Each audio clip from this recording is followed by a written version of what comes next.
Hello, this is Michael Sean Comerford. I'm coming to you from south of Providence, Rhode Island in 20-some degree weather. And we are on the story cycle, the Atlantic coast and climate change.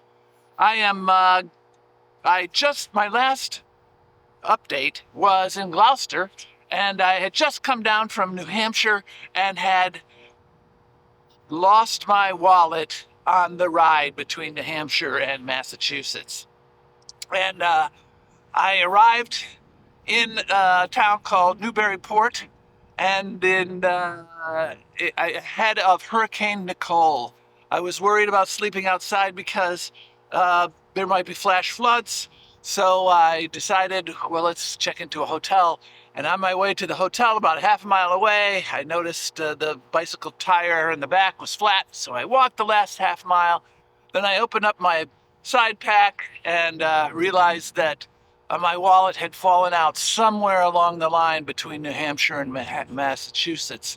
And now I was standing outside my hotel without money or identification or a working bicycle. I looked at my cell phone and then found that a close family member had died. And so now I face the prospect of trying to get back for that funeral and without identification or money. And so I had a load of problems when I walked into that hotel in Newburyport. And then I managed somehow. And the next morning, got my bike fixed. Uh, I got a call from the Salisbury Police Department saying that they found my wallet, and my close family member is not having any kind of celebration of life. And so I won't be going back for that. And all those big issues were not so big in the morning. Um,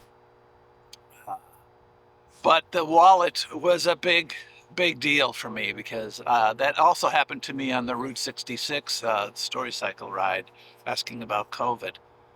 So then I went on to other places such as Ipswich, where I ended up sleeping in a cemetery in the center of town.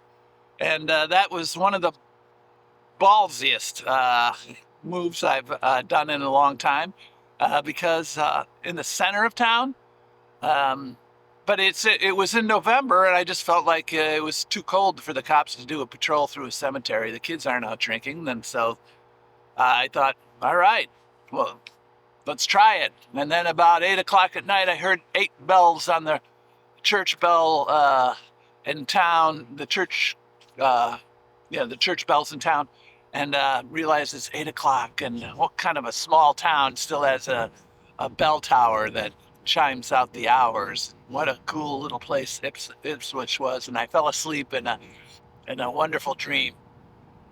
And then I moved on to Gloucester, and where my last posting was, and I got to go to the Crow's Nest, where the film "The Perfect Storm" was filmed, in part, and based on a Sebastian Junger book about a fishing boat that was lost at sea. And the men used to go to that Crow's Nest, and some worked there. And I got there about 8 o'clock in the morning, and I interviewed the bartender there because it didn't really open till 9, and got some great interview there. And then went a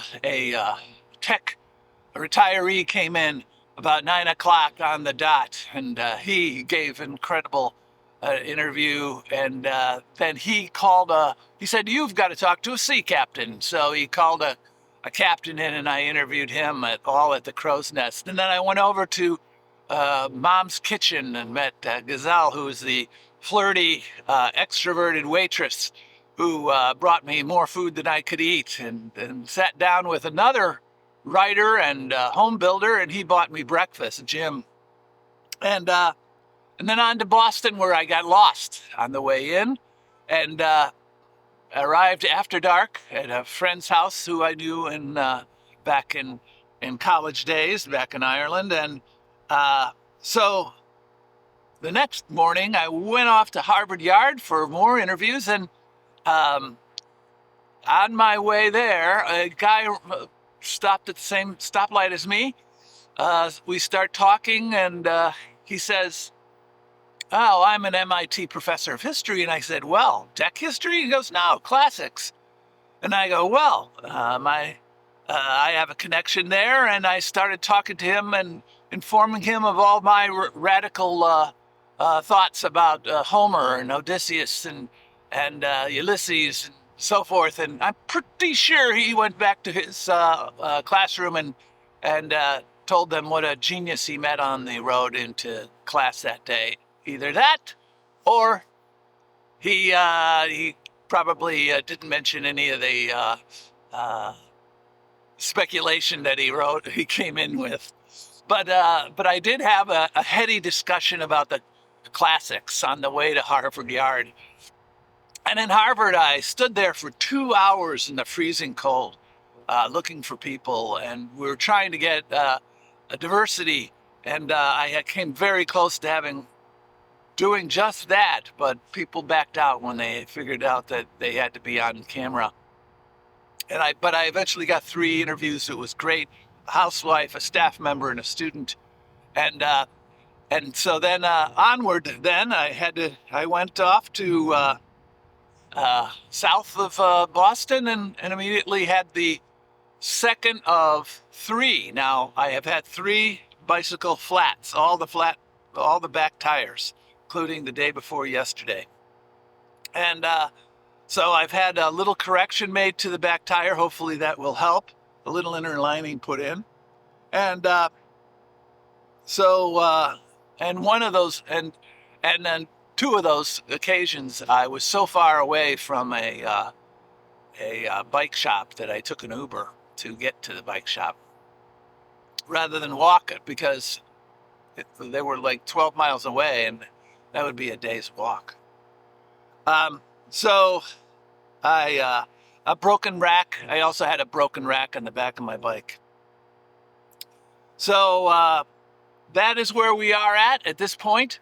After 3 flat tires, a broken rack, a lost wallet, and a heady discussion with a MIT professor of history on Odysseus and the travels of a Greek epic hero.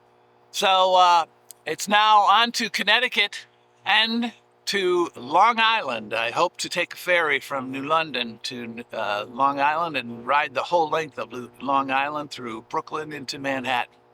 And so let's get to it. Let's ride on.